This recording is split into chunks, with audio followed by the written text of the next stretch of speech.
निर्वाचन क्षेत्र पनि यही हो। विशेष गरी म अहिलेको एनजिओ को शासन त्यसमा पनि अहिले एनजिओ को सरकारमा छानबिन आयोग गठन भएको छ र छानबिन आयोगको ढिलै भए पनि 1.5 महिनाको अन्तरालमा जो घटना घटिसकेपछि 1.5 महिनाको अन्तरालमा गौरी बहादुर कार्कीज्यू आउनुभएको छ सदर सदरमुकाम कलैया बारा जिल्लाको हिसाबले उहाँलाई म स्वागत गर्न चाहन्छु। पहिलो कुरो चाहिँ हामी यो 1.5 महिनाको अन्तरालमा काठमाडौँमा 23 र 24 गतेको घटना जो बच्चाहरू विद्यार्थीहरूलाई उत्तेजित बनाएर ताकी गोली चलाउनेको अहिलेसम्म अनुसन्धान भएको छ कि छैन मेरो प्रश्न हाम्रो अध्यक्षजीलाई छ। दोस्रो प्रश्न चाहिँ 24 गतेको घटनामा जो प्रहरी पीठदेखि सर्वोच्च अदालत त्यसपछि संसद भवन सिंहदरबार व्यक्तिहरूको घरमा आगजनी व्यापारीहरूको भागबटिनेदेखि सार्वजनिक सम्पत्ति थुप्रै प्रहरीहरूको हात हतियारदेखि अझ प्रहरीहरूमाथि निर्मम तरिकाले कुटी हत्या गर्नेको छानबिन भएको छ कि छैन यसको मलाई जवाफ चाहिन्छ आज। तेस्रो कुरो चाहिँ यो बारा जिल्लाको हिसाबले मलाई लाग्छ सुशासनको पक्षमा बोल्न सक्ने र अडाल लिन सक्ने समाजलाई अझ शान्तिको अनुभूति दिलाउन सक्ने हिसाबले सायद यो समाजमा उल्टो दिशातिर केही व्यक्तिहरू उल्टो दिशातिर देश बेचुवाहरू जुन खालको गलत प्रकारको रवैयाहरू चाल्न खोजेको छ। एकजना कुनै नेताले गल्ती गर्दैमा सबै नेतालाई एउटै आगोमा हाल्नु एउटै उसमा हाल्नु र अझ यतिसम्म म एउटा अहिले त म मान्य भन्नुभयो हाम्रो सहायक सिडिओजीले मैले किन मान्य शब्द अब एलर्जी भइसकेको छ क्या त्यसकारणले अब यो सेवा गर्दा गर्दै अब त एउटा घर पनि बनाउन नहुने रहेछ एउटा गाडीमा हिँड्न पनि नहुने रहेछ के भ्रष्टाचार गरेको आरोप लाग्दो रहेछ।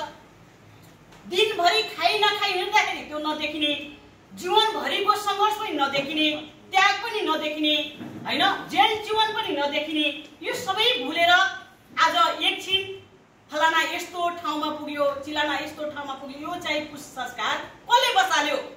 मलाई लाग्छ यो आयोगको छानबिनको अध्यक्षसँग म यो प्रश्नको जवाफ लिन चाहन्छु। आज म यो एउटा आज यो बहसको उसमा उभिराख्दाखेरि म काठमाडौँ जान लागेको थिएँ। हाम्रो किसान दाइले भन्नुभयो फोन गर्नुभयो मान्यज्यू कता हुनुहुन्छ म त मान्यज्यू शब्द हटाइदिनु नि दाजु अब दाजु बहिनीको रिस्ता छ दाजु बहिनी भन्नु अब यो मान्य शब्द नराख्नुहोस्। उहाँ हाँस्नु पनि हुन्छ कहिलेकाहीँ आवेग पनि हुन्छ तपाईँ जाँदैन फर्किनुहोस् बाटोबाट फर्किए पनि म काठमाडौँ म आदि बाटोबाट फर्केर आएँ। त्यसपछि हाम्रो यहाँको सिडिओ कार्यालयको स्टाफले पनि फोन गर्नुभएको थियो मान्यज्यू तपाईँ बस्दा हुन्थ्यो अब म कोसिस गर्दैछु पनि भने र यो कुरो चाहिँ कस्तो देखिन्छ नि अध्यक्षज्यू बहुत पीडाको विषय छ। तपाईँ कतिको ख्याल गरिरहनु भएको छ तपाईँ किन यो ठाउँमा हुनुहुन्छ के को लागि आउनु भएको छ यसको डाटा एकदम सूक्ष्म तरिकाले अध्ययन गर्न जरुरी छ। हामी देश निर्माणमा हामी देश समृद्ध बनाउने अभियानमा छौँ। हाम्रो सम्माननीय प्रधानमन्त्री केपी शर्मा ओलीजी को पनि छानबिन त गर्नु पर्यो उहाँ के गल्ती गर्नुभएको छ।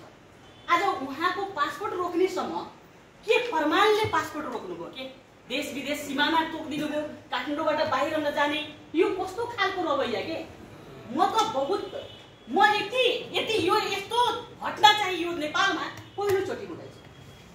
यो विडम्बना हो के हाम्रो नेपालको विडम्बना हो।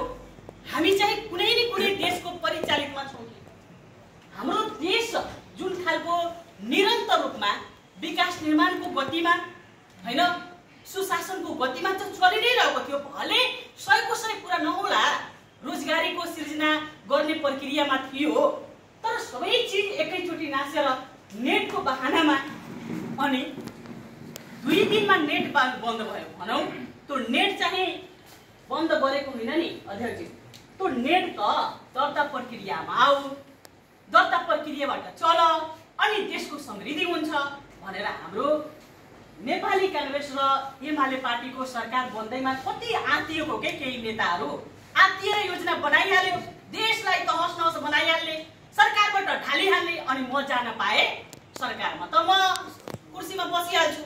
कति स्वार्थीहरू रहेछ यो देशमा। म बहुत पीडामा छु के। हामी सबैजना पीडामा छौँ। बाराबासी देशको अवस्था देखेर बाराबासी नै पीडामा छ। 16 पालिका छ अध्यक्षज्यू। 16 पालिकामा केही पालिकाहरू खरानी भएको, केही सम्पत्तिहरू जो कागजातहरू चलेको अवस्था छ, वडा कार्यहरू चलेको अवस्था छ।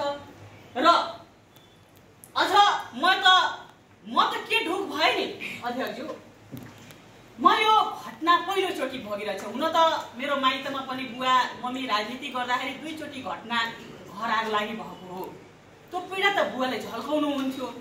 तर फेरि एउटा म के सोच्थेँ भने एउटा घर दुःख सुख गरेर एउटा घर बनाउने हो, सधैँभरि घर बन्दैन भनेर व्यवस्थित बनाएकै हो। अनि के भयो भने जस्तो हामीले कलैयामा सशस्त्र क्याम्प रहेछ अध्यक्षज्यू। मेरो गाउँमा सशस्त्र क्याम्प छ। अनि क्याम्प हुँदाखेरि म 23 गते रातिसम्म च्यासलमा थिएँ। बिहान 7:30 बजे घरमा आइपुगे। मेरो बुढाले के भन्नुभयो भने बुढी अब संसद भवन केही दिन नचल्ला, अब बच्चाहरूको यस्तो हत्या भएर छ, यो साह्रै दर्दनाक भएको छ। हामी रातभरि सुतेनौँ। हामी आइयो। आइसकेपछि किन यस्तो घटना घटाइयो जस्तो सोचिरहेको थियो कि यो घटना कसरी घट्यो, एकाएक घट्यो, यस्तो बच्चाहरू सारा कलिला बच्चाहरू। हामी भागु पनि भएको छौँ। रातभरि आँखाबाट आँसु झरेछ। फेरि रातभरि म त रातभरि उहाँले अब छानबिन होला पकाइ यो किन यस्तो भयो भनेर हामी सोच्दै घर आइपुगेका छौँ। कस्तो भयो भने अब म ढुक्क के भयो भने हाम्रो सन्तोष तामाङजी एसपीजी हुनुहुन्छ, हाम्रो सिडिओजी प्रकाश पौडेलजी हुनुहुन्थ्यो। अनि म के भनेको छु भने उहाँले अझ ढुक के दिलाएको छु भने अझ कलैयाको अदालत, मालपोत, नेताहरूको घर, सार्वजनिक कार्यालयहरू सबै बचाउनु पर्यो, कभर त गर्नु पर्यो। कलैयामा बसेर मेरो घर त गाउँमै सशस्त्र क्याम्प छ, सशस्त्रले बचाइहाल्छ। अझ उता सभापतिजीको घर जलाउने कुरो आयो, रविन्द्र दासको घर जलाउने, मोहम्मद समीरजीको, विनोद शाहजीको, सबैको घरको कुरो आइरहेको थियो। अनि मैले के भने मेरो घरको उहाँले 2-3 चोटि फोन गर्नुभएको छ। मेरो घरको टेन्सन छैन किनकि सशस्त्र खटिरहेछ, सशस्त्र दिनभरि खटिरहेछ। मेरो कुनै आपत छैन, मलाई कसैको बिगारे पनि कोही पनि केही आउँदैन। यो गाउँ हो, शान्त वातावरणमा छु, मलाई केही हुनेवाला छैन पनि भनेको छु। घरमै पनि बसिया छु, दिनभरि घरमा बसिया छु। अब पछि चाहिँ सेटमा आयो खबर कि किसान दाइको घरमा आगो लाग्यो भने आयो खबर। पछि चाहिँ फेरि मैले सशस्त्रको एसपीजीलाई उहाँ सिमरामा आगो लागिसकेको छ, लौ अब टिमहरू अब फोर्सहरू गर्नुपर्छ। ठ्याक्कै उहाँको घरमा आगो लाग्ने बेलामा, आगो लागिसकेपछि मेरो घरमा आउने बेलामा सशस्त्रको एसपीले यति धोका दिनुभयो नि जीवनमा कहिले नभुल्ने गरी अध्यक्षज्यू, जीवनमा कहिले नभुल्ने गरी।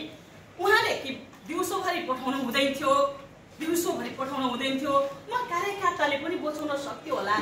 अनि दिनभरि बसिया छु। जब घटनामा फर्किने बेलामा उताबाट किसान दाइको घर जलाएर ज्वालासाको घर जलाउनु पर्यो भनेर आउने बेलामा एसपीजीलाई भनिरहेको छु फोर्स पठाइदिनु पर्यो, खाना खाइरहनु भएको छ, खाना खाइरहनु। पछि होइन मेरो त घर जलिरहेछ, मलाई गोलीले कि ठोक्नु पर्यो कि म मर्नु पर्यो, म घर जलेको त म मर्नु सर हो। म यस्तै भनेको छु, पठाइदिनु पर्यो कि मलाई यसरी भन्न हुँदैन थियो। हिजोको एसपी मोहनजी हुँदाखेरि जतिखेर पनि मेरो घरको सुरक्षा गर्ने, अझ कहाँ जानुभएको छ सोध्ने, कुन ठाउँमा आउनुहुन्छ सोध्ने, सेक्युरिटीको यति गर्ने, ख्याल राख्ने। आज तपाईँ यस्तो मलाई धोका दिने। अनि के भन्नुहुन्छ अध्यक्षज्यू, शेरबहादुर देउवाजी कुटाइ खाइरहनु भएको छ। प्रधानमन्त्री शेरबहादुर देउवाजी कुटाइ खाइरहनु भएको छ। तपाईँको प्रधानमन्त्री राजीनामा दिनुभएको छ। तपाईँले बर्ता बोल्ने बाँचेर तपाईँ ठुलो स्वरले बोलिरहनु भएको छ। त्यतिसम्म खुट्टा हलाइ राजले गरेको जस्तो यस्तो गरेर नि यस्तो गरेर के गर्दा पुरा गरे भनेर यसरी गर्नुभएको छ। म त्यो जीवनमा कहिले भुल्नेवाला छैन। म जनपदलाई म धन्यवाद दिन चाहन्छु। 2 जनाले के गर्न सक्छ, चौकीबाट खटिएको छ डुबरबान्नेबाट। अनि सशस्त्र हुँदाहुँदै त्यो 2 जना भाइहरूले के गर्ने, यता कलैया सम्हाल्ने कि मेरो घर सम्हाल्ने। उहाँहरू पनि धौधौमा थियो। केन्द्रको घटनाले झन् उत्तेजित बनाइरहेको अवस्था थियो। त्यसले गर्दाखेरि म जनपदलाई धन्यवाद दिन चाहन्छु। र सशस्त्र म यो आजको यो कार्यक्रममा बोल्दैछु, आजको यो छलफलमा म भाग लिने कारणले पनि सशस्त्र काम छैन अब यो देशमा। म ठोकुवाको साथ भनिरहेछु, सशस्त्र अब जनपदमा मर्ज हुनुपर्छ। म यही आवाज उठाइरहन्छु। म बाँचुन्जेलसम्म यो आवाज उठाउनेवाला छु। म क्लियर साथ भनिरहेछु। म एउटा सबैजना एउटा पीडितको हिसाबले बोलिरहेछु। त्यो हिसाबले गर्दाखेरि आज किसान दाइको घर पनि जल्दै थियो क्या। त्यति अलिकति पुरै गरेर सिमराको एउटा सेल्टर हुने ठाउँमा आज उहाँको घर जल्नु, उहाँको गाडी जल्नु। म त गाउँमा थिएँ, म एउटा गाउँमा थिएँ, गाउँमा अझ सुरक्षाको हिसाबले सशस्त्र अब धोका दिएपछि त अब के गर्नु त्यो अवस्थामा आइसकेपछि र झिटकैयाको क्याम्पले पनि एक गाडी पठाइसकेको छु भन्नुहुन्छ, पठाइदिनु पर्यो एक गाडी पठाइसकेको छु। अझ आन्दोलनकारीले फर्काइसक्यो श्रीपुरबाट पनि भन्नुभयो। आखिर बुझ्दाखेरि दमकल आउन हुने अनि